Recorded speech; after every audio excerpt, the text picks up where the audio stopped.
Welcome to my channel. I'm Naya. This is Naya's Ethereal Epiphanies, where I just talk about life, psychology, all the things, what's on my mind. And today I have my notes, okay, because I can't rely on the brain too much. So today I want to talk about how being around smarter people makes me happier and not envious. So the reason why this comes up is because I had the realization that some things I experience sometimes as let me just yeah.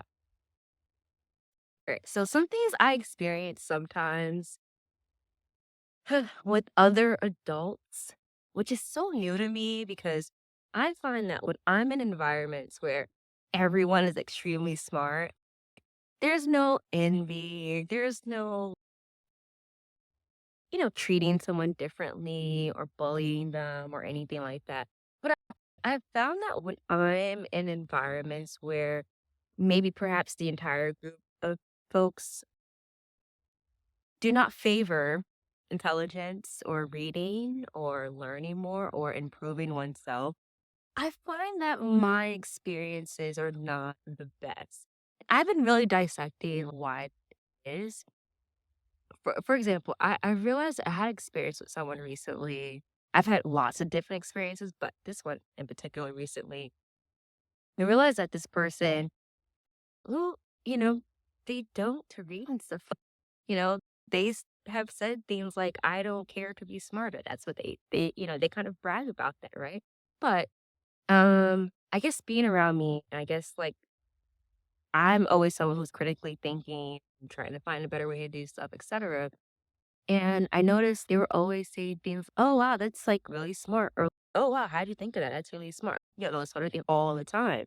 And it went from complimenting me all the time to then being envious or something. And it was just the weirdest thing ever. And something that I've learned in therapy that I am not going to ever do again in my life after my experience the past year and a half, or, past in the past. I'm not going to dumb myself down for other people.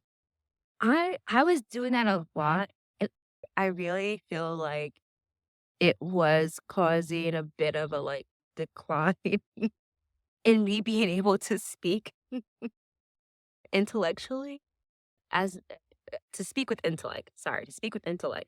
And I've actually even told someone this recently. I said, I've definitely noticed that I speak differently, not my tone or anything, but in the way I express myself is quite different. And, I'm quite used to being around people who read a lot and we can spend hours talking about philosophy and science and theories, etc.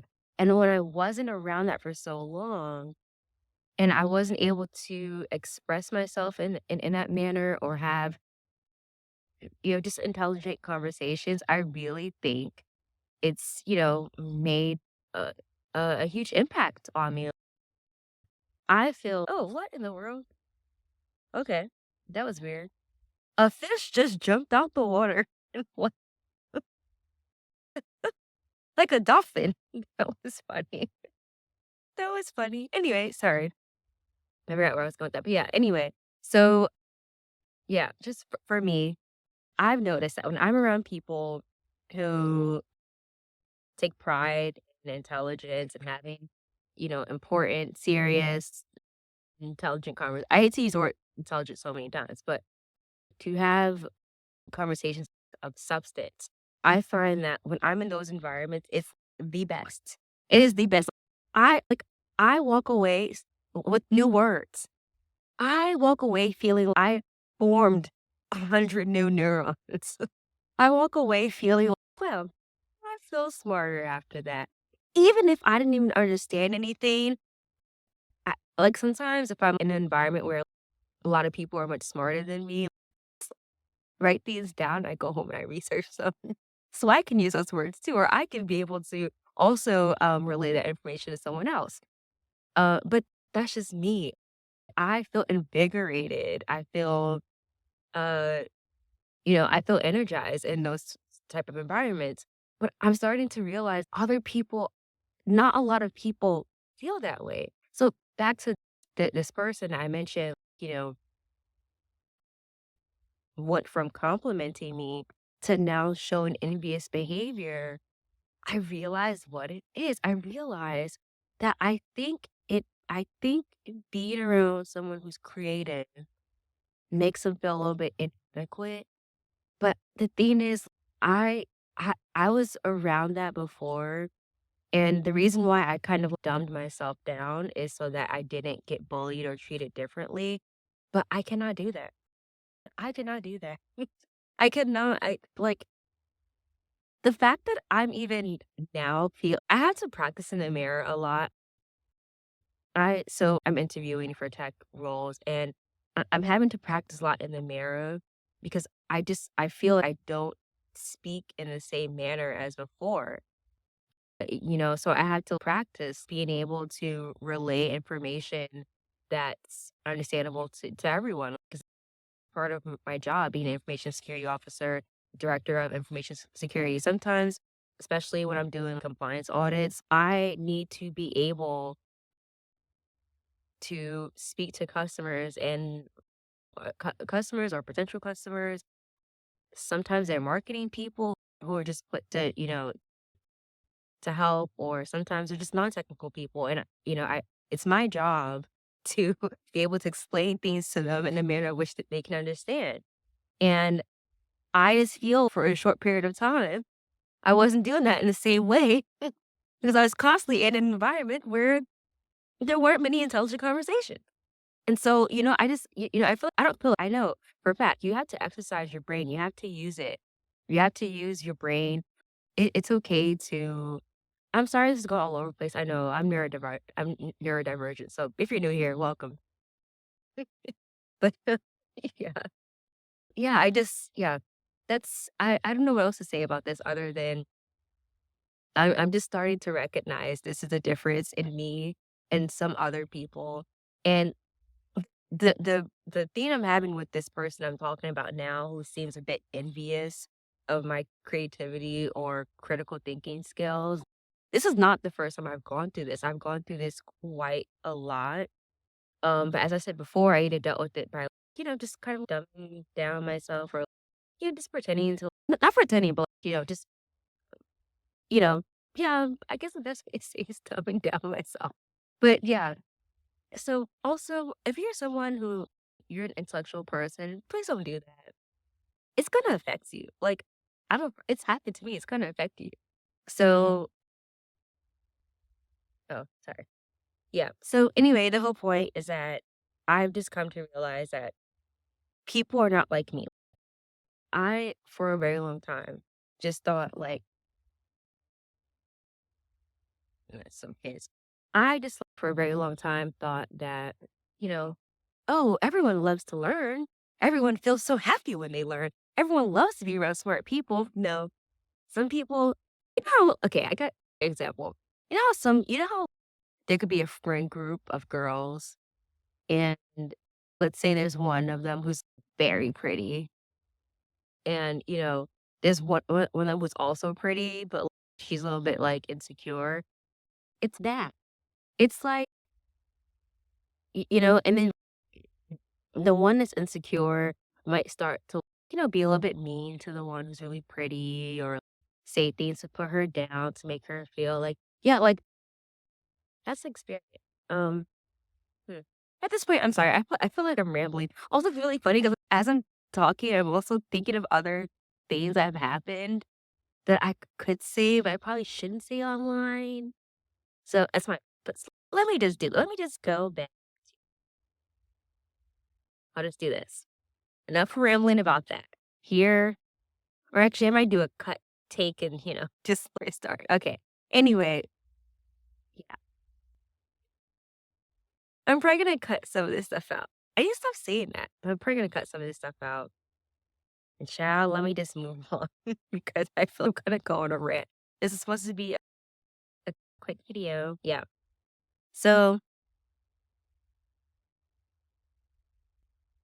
let me see. Oh, this is what I want to share because I have some notes just in case. So I wanted to share this.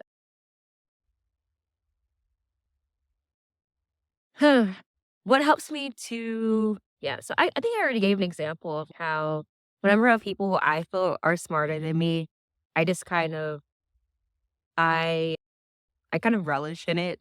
I I love it. I don't feel what's the word? Inadequate. I don't feel inadequate when I'm around people I feel are smarter than me. I don't. But what I will say is that I can even give an example. This happened recently, earlier this year, and I was at an event, and this woman was a scientist. She was talking about like patterns of nature, and she was kind of talking to the group. And this is a group of people who we're not scientists. Yeah, I love science, but I knew what she was talking about. But then she started getting into like mathematics and the I'm gonna say this incorrectly. I already know the Fibonacci sequence. Oh, geez, I know I said that wrong. I always say that wrong for years. I say that wrong. But anyway, she got into that and like, the different patterns and spirals and this and that. So she got into all of that. And I was the only one there. Tell me more. What else? Oh, I never knew that. Okay. Like I was that, you know, I was like, oh, really? I didn't know that. I was loving the conversation, even though some words she was saying, I've never heard those words before. And some of it sounded gibberish to me, but I was loving it. I was happy to be amongst her presence and learn these things. And when she walked away, I took out my phone. I just started taking it before I forgot. I just started taking notes. Okay, when you get home, you need to look all this stuff up that she just said, right? That's how I am. But it was so funny because when she walked away, the other people there were like, "N- not, I don't want to say they were envious, but it was very obvious that instead of having that attitude that I have, where they're, oh, wow, I'm learning. It's cool. They were feeling automatically inadequate. And I said it because, well, I think one of the women said right away, she was like, she made a sarcastic comment. Like, I think she said, I feel so much dumber now, or something that she said. I can't remember her exact words, but there was something that she said that it came off as if that conversation made her feel inadequate. But so I'm just thinking about things and looking back in life and my experiences and just recalling a lot of things that I've heard other people say. And yeah, I've just come to realize that it's not lots of things about me are not normal as a neurodivergent, but it's, I guess, I don't know. Maybe you guys can tell me, like, how do you feel if someone, I mean, but that's not things that, do you feel people should lessen their vocabulary or speak it at a fifth or 10th grade level all the time to make others feel better? Or is it okay to speak how they speak because that's their intellect level.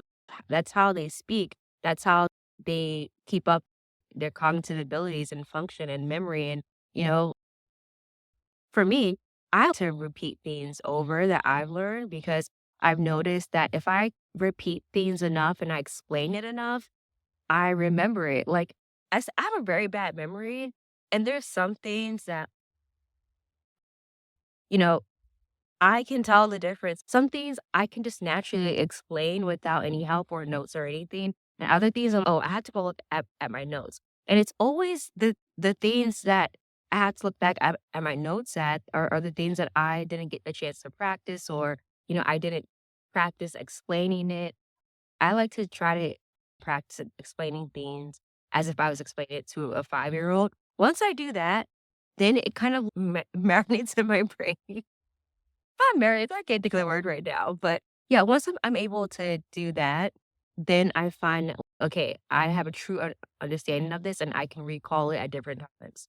So, yeah, so I don't know. I would love to hear how do you guys feel? Do these sort of things make you upset? Okay, I'll say this in that conversation with that scientist, I know it's perfect.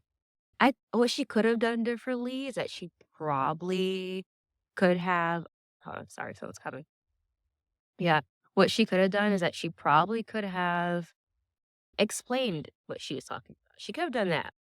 If she was using Or she could have stopped. Okay, this is what I try to do. She could have stopped and said, for example, do you know, let's say she's talking about the Fibonacci.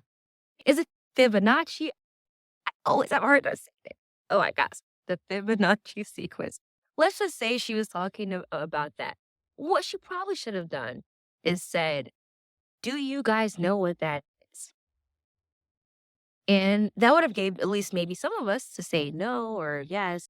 And depending on that, she could have adapted the conversation in a way or in a manner of which they could have understood better. So that's something that, have that could have been done better. That's something that I try to do. But I guess that's all I really have to say on that. Actually, talking this out on camera now makes me want to go do more research on this and see how common is it for people to feel inadequate or envious around people that they perceive to be smarter or more creative or to just have a higher intelligence, IQ, etc. Yeah, I'm just so interested in that because yeah, just looking back at experiences, I'm curious about this now. So that was it for this video.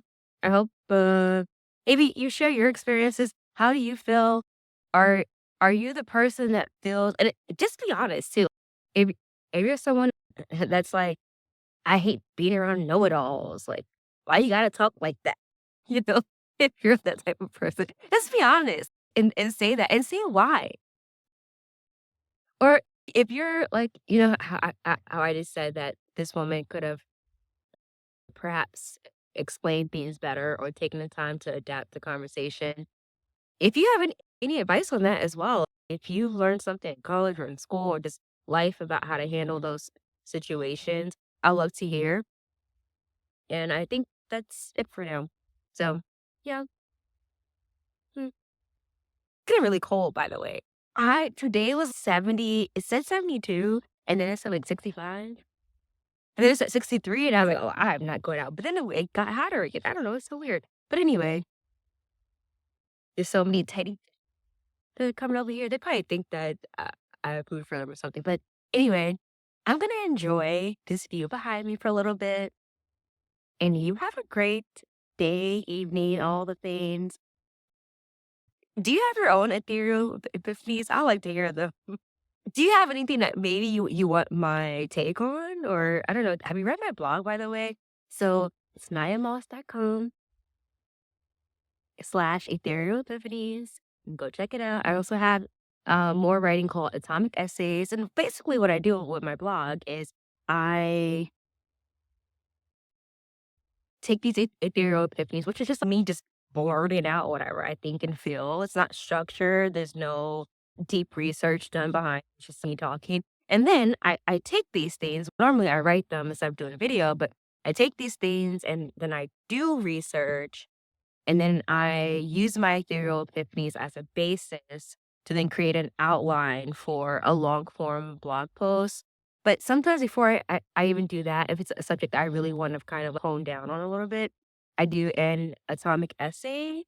So it goes ethereal epiphany, if I see fit, atomic essay. If I really see fit that I really want to dig into this subject, then after that, long form blog post, which I call it my digital garden, but I think that's just people don't understand. But yeah, so if you read anything, I love some feedback. What do you want to hear? Anyway, that was it for now. This is going to 20 minutes. I have to cut some of this out. But anyway, that was it. So, bye.